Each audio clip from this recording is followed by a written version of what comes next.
आज की सबसे बड़ी खबर यह है कि सरकार के साथ दिखाई दे रहे मुख्य चुनाव आयुक्त ज्ञानेश कुमार को हटाने की तैयारी विपक्ष ने शुरू कर दी है। सूत्रों के मुताबिक इंडिया ब्लॉक ज्ञानेश कुमार के खिलाफ महाभियोग प्रस्ताव लाने पर विचार कर रहा है। यह फैसला 18 अगस्त को विपक्षी नेताओं की मीटिंग में लिया गया है। लेकिन सवाल यह है, क्या विपक्ष वाकई उन्हें हटा सकता है या ये सिर्फ प्रतीकात्मक लड़ाई है। लेकिन जिस चुनाव आयोग पर लोकतंत्र का सबसे बड़ा भरोसा है, अगर उसी आयोग पर सवाल उठने लगे तो क्या ये लोकतंत्र की बुनियाद नहीं हिल जाएगी। नमस्कार, मैं हूं अंकुर और आप देख रहे हैं सत्येंद्र का खास शो बेबाक मुकेश।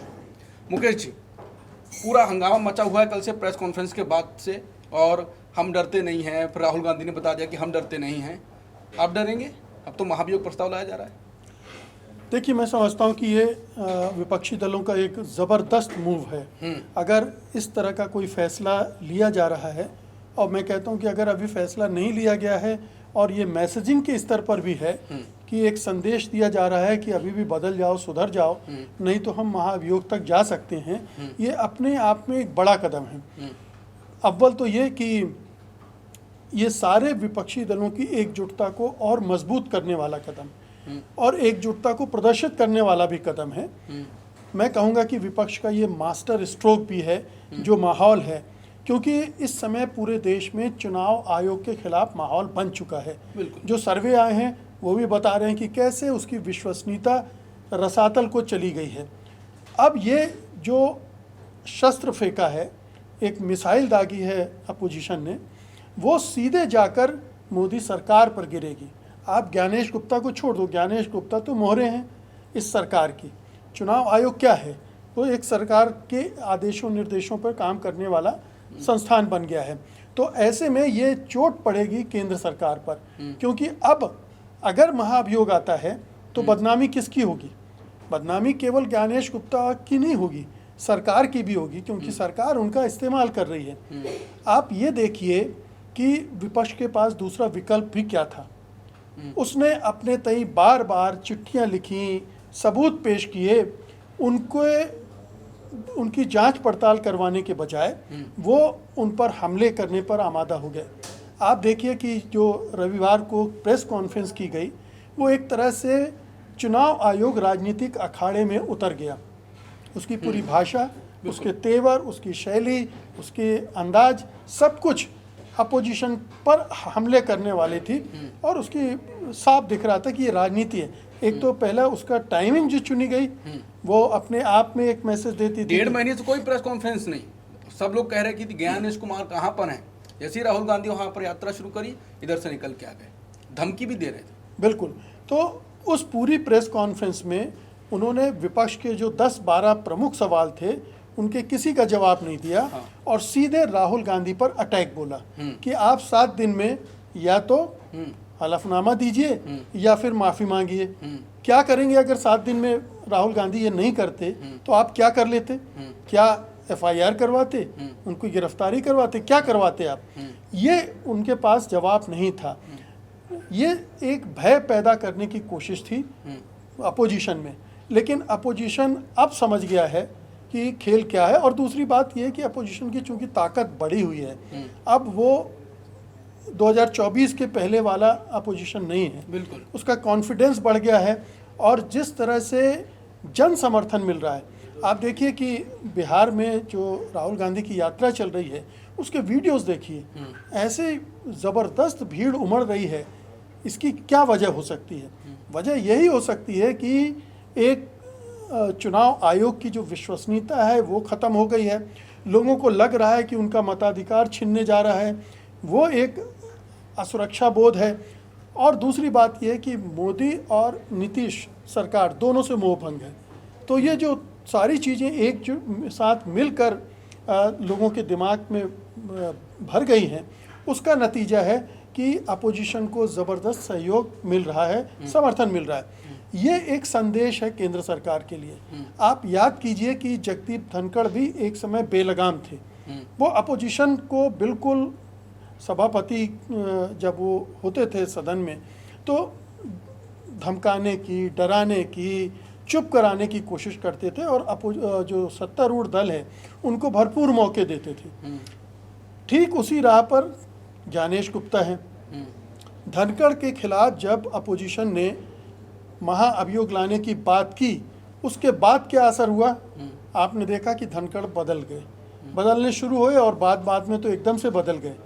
तो ये महाअभियोग जो जवाबी हमला है विपक्ष का ज्ञानेश गुप्ता की प्रेस कॉन्फ्रेंस के बाद, ये मुझे लगता है कि बहुत कारगर साबित होने वाला है। आपको उम्मीद है कि ज्ञानेश कुमार बदलेंगे इसके बाद?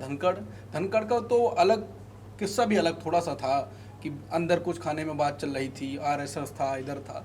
ज्ञानेश कुमार तो अलग मामला है, इनको क्यों डर है? ये तो वैसे भी अमित शाह के खास आदमी रहे। डर तो इसी बात का है ना कि अमित शाह के खास आदमी हैं और चुनाव आयोग को जिस ढंग से चला रहे हैं। देखिए, ये संख्या गणित भर का मामला नहीं है। कहने को जैसे आपने कहा कि एक प्रतीकात्मक है, क्या सिंबॉलिक नहीं है ये। अगर सबको पता है कि नंबर तो बीजेपी और एनडीए के पास है, बिल्कुल, ये महाअभियोग तो पास होने वाला नहीं। लेकिन ये महाअभियोग आना अपने आप में ये एक बड़ी बात है और इस समय अपोजिशन महाअभियोग लाने की स्थिति में है। जी, आपने एक बात कही, उससे एक बात याद आई कि उनकी संख्या ज़्यादा है एनडीए की, और एनडीए को लेकर हमने आशुतोष जी से एक बातचीत करी थी। उन्होंने खुद ही कहा था कि जेडीयू के एक नेता ने मुझसे कहा, बाकी एनडीए में ये अंदर कानाफूसी चल रही है कि चुनाव आयोग जो कर रहा है उसके लिए जो विपक्ष राहुल गांधी कर रहे हैं, हम राहुल गांधी को धन्यवाद देते हैं। बिल्कुल। तो आपको लगता है कि एनडीए में भी ये है दरार कि पड़ हटे? सकती है, दरार पड़ सकती है। हाँ। वो मतभेद बढ़ सकते हैं क्योंकि एनडीए के बहुत सारे घटक, हालांकि उनको फायदा हुआ, जैसे आपने महाराष्ट्र में देखा कि शिंदे और अजित पवार, जो कि जिनकी संभावना नहीं थी कि उससे आधी सीटें भी वो जीत पाएंगे, वो कितनी सीटें जीत के निकल गए।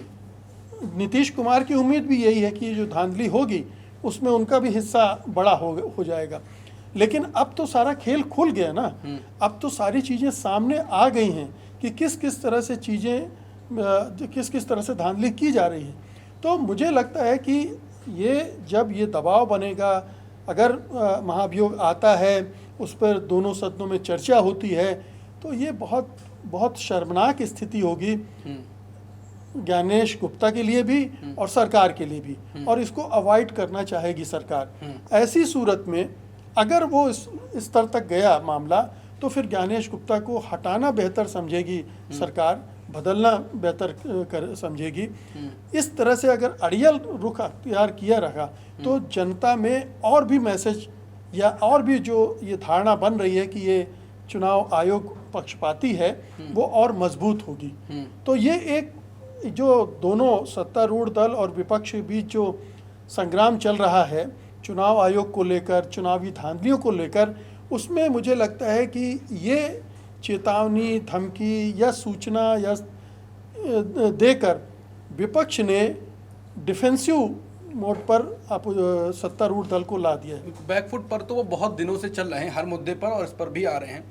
वो चर्चा बार बार दिमाग में आती है कि आर पार की लड़ाई के मूड में है राहुल गांधी, और राहुल गांधी खुद बोले कि निर्णायक संग्राम होगा, उसका ये अगला कदम है। और अगर ये तो गिर जाएगा, मान लीजिए एनडीए के पार्टियों दलों ने साथ ना दिया, दे दिया तो पाला बदल भी सकता है, ना दिया तो अगला कदम भी राहुल गांधी रुकने वाले तो है नहीं।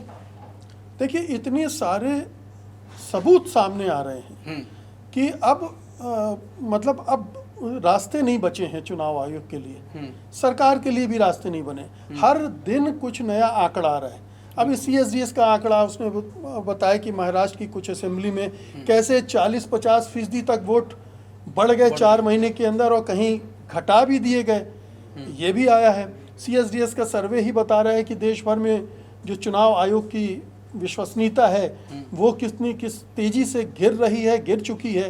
तो ये तमाम संकेत तो मिल रहे हैं। और फिर अभी राहुल गांधी ने भी कहा कि उनके पास अभी तो और चीज़ें हैं, और उनकी पार्टी और दूसरी पार्टियां भी अब और खंगाल रही हैं कहाँ से किस किस तरह के सबूत सामने लाए जाए धांधली के। तो एक पूरा एक संयोजित हमला होते हुए दिख रहा है अपोजिशन की तरफ से, और ये पहली मर्तबा है जब इस तरह का एक मुद्दा राष्ट्रव्यापी शक्ल अख्तियार कर रहा है। अपोजिशन यूनाइट है और फाइट दे रहा है, और राहुल गांधी के साथ खड़े लोग, क्योंकि जो रविवार की प्रेस कॉन्फ्रेंस का हमला था वो सीधे राहुल गांधी पर था, उनकी यात्रा पर था, उनको डिस्क्रेडिट करने के लिए था। वगैरह वगैरह। तो अपोजिशन पूरी तरह से राहुल गांधी के पीछे खड़ा है। ये भी इस पूरे खेल का एक बहुत महत्वपूर्ण हिस्सा है। कई वो व्हाट्सएप के वो मैसेज वायरल हो रहे हैं, जो गोदी मीडिया के रिपोर्टर भी वहाँ पर थे, उन्होंने भी सवाल तो पूछे थे, एंकर नहीं थे, रिपोर्टर थे, तो उन्होंने सवाल तो कायदे के पूछे थे। और बाद में जो उन्होंने किसी और को व्हाट्सएप किया कि ये ऐसी उल जलूल बातें कर रहे थे, कुछ नहीं कर पाए। अपने आदमी भी जो गोदी मीडिया मोदी की खुद की मानी जाती है, वो भी खुश नहीं थी, क्योंकि इतना ज़्यादा बीजेपी के साथ दिखने लगे। ऐसा लग रहा था ज्ञानेश कुमार के अंदर कहीं समित पात्रा तो नहीं बैठे हुए हैं। कुल मिलाकर अब देखते हैं कि महाभियोग प्रस्ताव तो अब विपक्ष लाने की बात कर रहा है, ऐसी खबरें आ रही हैं। और अगर लाया गया, जैसे कि मुकेश जी ने कहा कि एक धनखड़ के खिलाफ भी ये लाया गया था, एक माहौल बनता है, उसमें एक और कड़ी जुड़ जाती है, क्योंकि एक सड़क पर भी, संसद में भी, हर तरफ से चुनाव आयोग मोदी सरकार को घेरने की तैयारी राहुल गांधी और विपक्ष की चल रही है। जो भी होगा हम आपके सामने लाते रहेंगे। तब तक के लिए नमस्कार। लेकिन ऐसी खबरें लगातार आप हमारे प्लेटफॉर्म पर देख रहे होंगे, और अगर अब उसके देखने के बाद भी आप भूल गए हैं सब्सक्राइब करना, तो अब कर लीजिए, मैं आपको याद दिला रहा हूँ। और बाकी चैनलों को भी देखते रहिए, क्योंकि फिर आप तुलना कर पाएंगे। तो इसके लिए आप सत्य हिंदी का एक ऐप भी है, उसे भी डाउनलोड कर लीजिए। वहाँ पर एक बार में खोलिए, खबरें पढ़िए, वीडियोस देखिए, बात खत्म। नमस्कार।